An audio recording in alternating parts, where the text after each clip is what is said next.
Ladies and gentlemen, finessers, finesses, we are back. The Trash Clan community holds strong. I'm going to be reading some text messages as they pop up because you guys are still bickering in the group text regarding asinine trades, regarding inept players. Skeet actually just dropped something that said Zach Moss has only been out-touched by Chase Brown one time. Well, that's the beginning of something. Efficiency matters, which is why Bucky Irving is getting more play. And that's going to hold true with Chase Brown. Chase Brown looked the best. He was the best in the backfield all last season, and I really think that he's going to continue to show that. While they went out and got a running back as pathetic as Zach Moss, I'll never understand. They have quite an odd group of management, calling them AFL and B&W and having an odd group of management.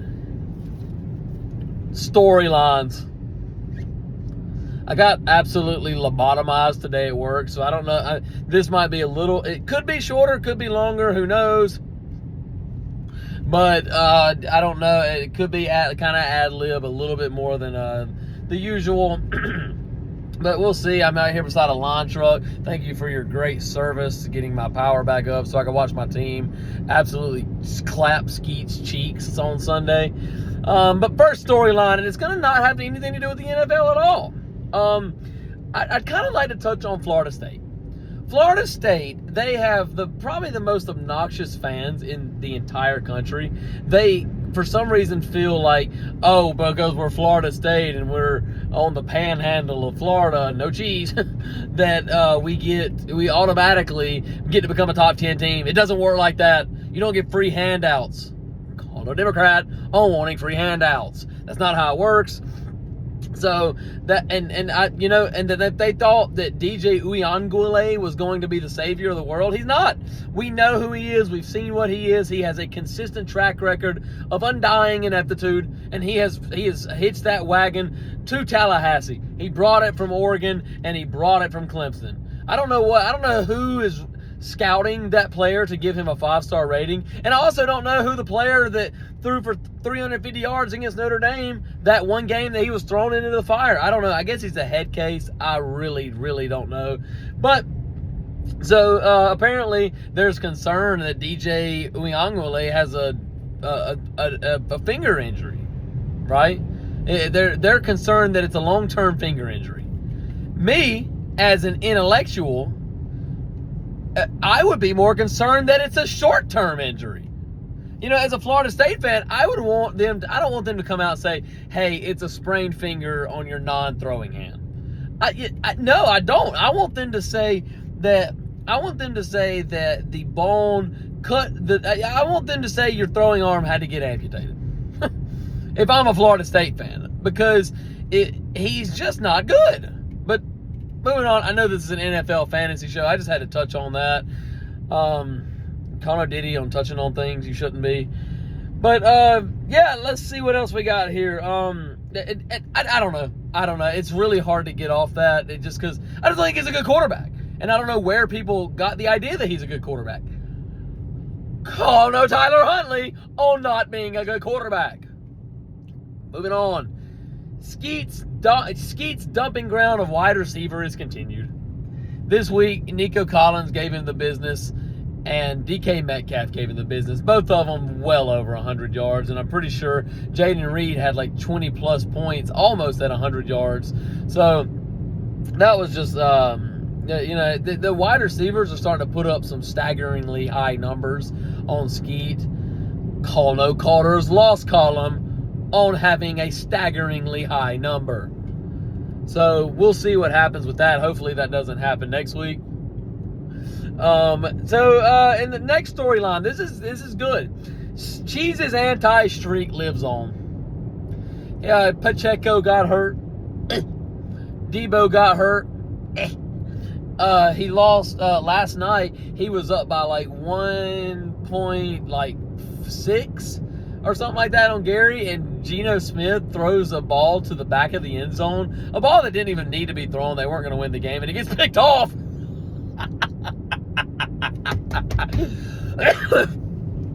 And Cheese, I actually offered you for that, man. So don't sit here and try to You're not going to get any sympathy points from me. I'm not having it. Not today, ISIS.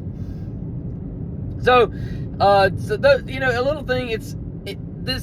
Seeing Cheese get fed is a little bit like a glitch in the system. You don't really see this system going around with the likes of Cheese. Call no Tom Brady on being involved in a system. It's just one of those things that I'm not used to seeing it. I'm not used to seeing it, so we'll see how if it continues. And storyline number 4, and again, I don't root for injuries, but I also don't, and like some things make me more upset than others. Karma hit Rashee Rice like a car.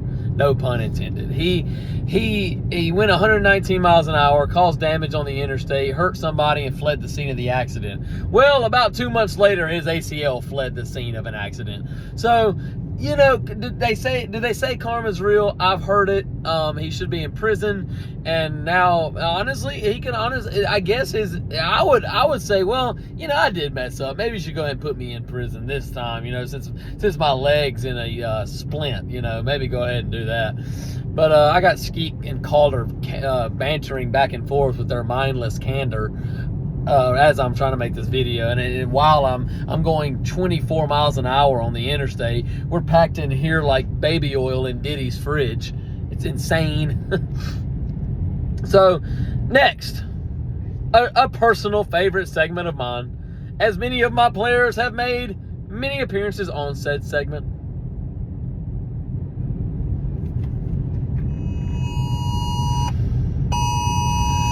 Does anybody have eyes on Breece Hall? I repeat, does anybody have eyes on Breece Hall, Devon Achane, Kyle Pitts, and Carson Stealing Galt's fab? I had more fantasy points than Carson Steele this week, and Galt spent $88 on him in the fab. It's insane. I'm not gonna keep doing this. Breece Hall, he only had 2.8 more points than I did this weekend. Absolutely embarrassing.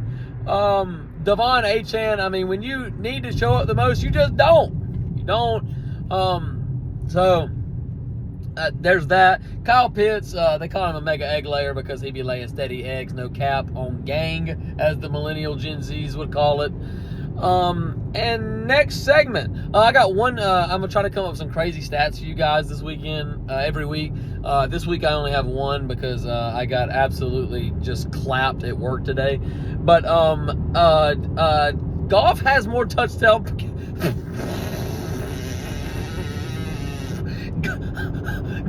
Jared Goff has more touchdown passes than catches than Brandon Ayuk. Brandon Ayuk is super doo-doo, dookie cheek, dumpster juices, absolute booty cheeks. How he conned the 49er organization into giving him $30 million every single year to put up 47 yards against one of the worst secondaries I've ever seen. It's insane. Give me a break. He's not good. He's never actually done anything, right? So I don't really understand. Hey, son, how are you? He's never actually done anything, so I really don't understand, where we're even at, why we even feel as though he's a actual viable fantasy asset. If anything, I would put him well below the ranks of the likes of like George Pickens. Who else? Oh man, it's hard to think down that far. Like George Pickens is like the opposite of Ayuk. Ayuk's not talented, but he occasionally puts up regular numbers. Pickens is incredibly talented, but is held back by subpar quarterback play his entire year. To be honest with you, if Brandon Ayuk was on my team, I'm not sure I have a place to put him. Moving on. 9/11 level postal. I've got one name. And that's the only name that needs to be uttered. Derrick Henry almost put up a 40-burger on the Buffalo Bills. And now I got something to say about the Buffalo Bills, but I'll hold off on that. He was putting up insane numbers. Call no Lizzo scale on showing insane numbers. it's just insane what he's been able to do with the football. You know, me and my buddy had a bet that he wouldn't rush for a ton of yards this season, but he would get a ton of touchdowns. Well, how about both? Because he's going to have a lot of yards this season, and he's going to have a lot of touchdowns. Connor Ashton Genty for the Boise State, whatever their names are, the most pathetic teams, the Buffalo Bills. You know, isn't it crazy? Isn't it crazy that all of a sudden, like, you're 3-0, and then poof, you pay a real team and you get drug? That's what happens. You can't just live and breathe off playing nobodies, right? Call no Clemson on not playing anybody's. And here I go again, Skeet and Calder with their mindless banter talking about I have to win some part of the trade. You're both dookie juices. Standings to you both. The Eagles, total frauds. Call no vote counters in 2020 on being total frauds. They, week 9 or 10 last year was when I called this. I looked at it. I'm like, dude, their schedule has been an absolute joke. And then you look closer into the in-depth data, right? Data, tomato, tamalo, Gary standings. You know, you just look and see, like, the underlying data. They haven't played anybody. I would hope they'd be able to win those games, right?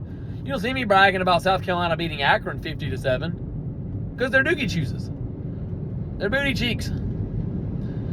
So that's happening. Then you got then you have I don't think Jalen Hurts is any good. I think Jason Kelsey leaving the team, I think that just really kind of showed that a lot of his points last season, I don't have the math done up in my head, but a lot of his points last season were 1-yard push touchdowns. Takes absolutely no skill. I can do it. All I got to do is fondle some dude's undercarriage and ask for a football and then fall forward because I'm getting pushed by running backs like DeAndre Swift through a hole that Jason Kelsey made.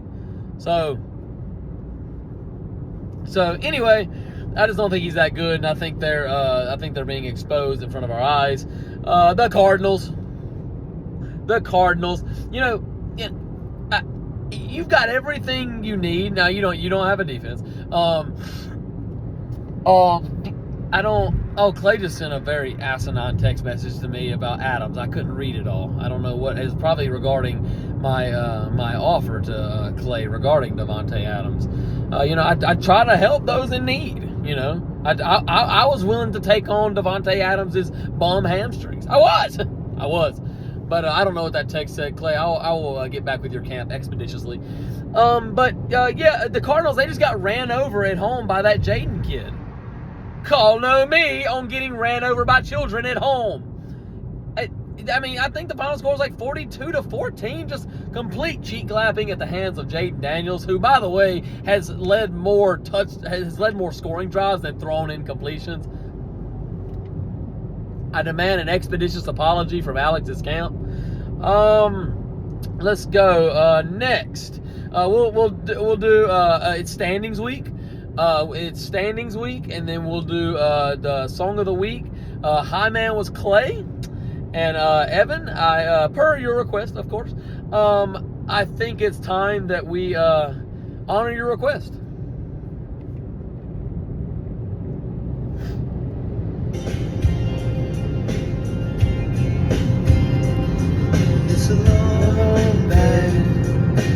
You are real bad.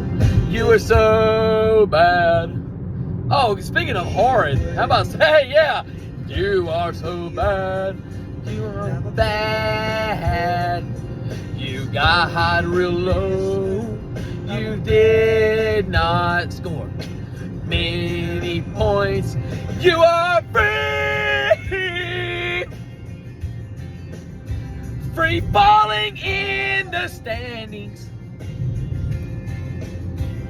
You got straight drugged by Clay by 100.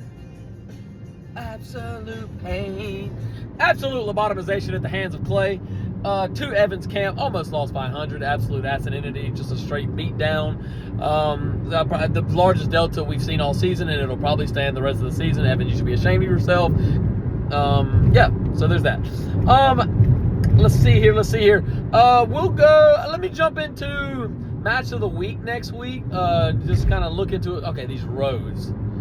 I mean, good, my bank account's more stable than these roads, and that's saying something. All right, boom. Week 5. Have not looked at this. Total ad lib. Me and Gary 2-2, 3-1. We have Scoggins and Calder. I might do a commemorative match of the week between them. 2-2, 2-2. As far as standings, aggregate standings, it's probably Cheese and Gall. Okay, yeah, it's going to be Cheese and Gall aggregate standings. Cheese and Gall projections are a little off. Nobody's actually done their lineup yet, but there's a cop there. I'm going to pretend like I'm not recording. No OnlyFans. At the end of the day, you've got Gary and myself. The Zacks battling to see who cannot be as bad as the other. You have Clay and Alex. You have the match of the week, in my opinion, Cheese and Galt. And then you have Evan and Skeet. Evan and Skeet, that's good mindless banter and cordial conversation in the group text. So I'm looking forward to that. Next, and finally, the standings. Week 5 power incoming to Week 5 power rankings. Coming in at number 1, despite all the injuries, despite everything that's going against him. It's Galt. It's Galt, the commander of cheek clapping. He has beat everybody in his path. The only person he didn't beat was Skeet, and that's because Kyle Shanahan really screwed him over. At the end of the day, that's what happened. Now, granted, he's robbed people blind. Don't get me wrong. Absolute, like grand larceny at its finest. But he has not lost other than the one time he could not control losing. Kudos to him. He has my number 1 spot. The trade tyrant coming in at number 2, Alex. Do I think his team's any good? No. Do I think Skeet made his team substantially better this morning? I do. Alex coming in crazy hot at number 2. He should be in good position now that he's got like 7 first-round picks, thanks to Skeet Nasty, for Justin Fields. The same guy that I was getting notifications from earlier saying that the Steelers are planning to start Justin Fields. The man doesn't even have a job. Doesn't have a job yet. It's not a solidified job. Oh, no Democrats on not having jobs. Coming in at number 3, Evan, the eloquent engineer of ineptitude. Coming in crazy hot at number 3. He hasn't shown any signs of weakness this season except this week, where Clay just absolutely dumped his load off up in him. Expedited shipping. But yeah, that's about it. And then this is where it's going to get hasty because some people aren't going to like this. Gary technically is 3-1, but I put a lot of stock into points 4. I'm putting Andrew, the comeback kid himself, at 4 over Gary. 2-2. I'm still top 4 in the league in points scored. That's got to count for something, right? Coming in hot, number 5, Gary, Andrew's farm system. Coming in crazy hot. Coming in at number 6, the fantasy football hater, Cheese. Coming in at number 7, Booty Cheek CEO, also known as Skeet Nasty. Coming in at number 8, the emperor of inconsistence, Clay. You don't know if you're going to get 160 or 60. You have no idea. And then finally, number 9 and 10. Drum roll, please. What Zach is going to get worse? Let's go. Scoggins, the winless warrior, coming in at number 9. Which leaves Calder, the loss mitigation officer, at number 10. His 10 in the standings has lasted since the week 2 power rankings. This is awesome. Unbelievable. It has stood the test of time. And that's all I got, ladies and gentlemen. I've managed to make this last 20 minutes. It's the first time for that. That's it. That's all I got. But I appreciate the show. Really was able to knock some things out today. No Ray Rice. But that's it. You know what time it is. Trash bag Audi. Trash bag the comeback kids coming back 2-2, ready to fight. Trash bag Audi.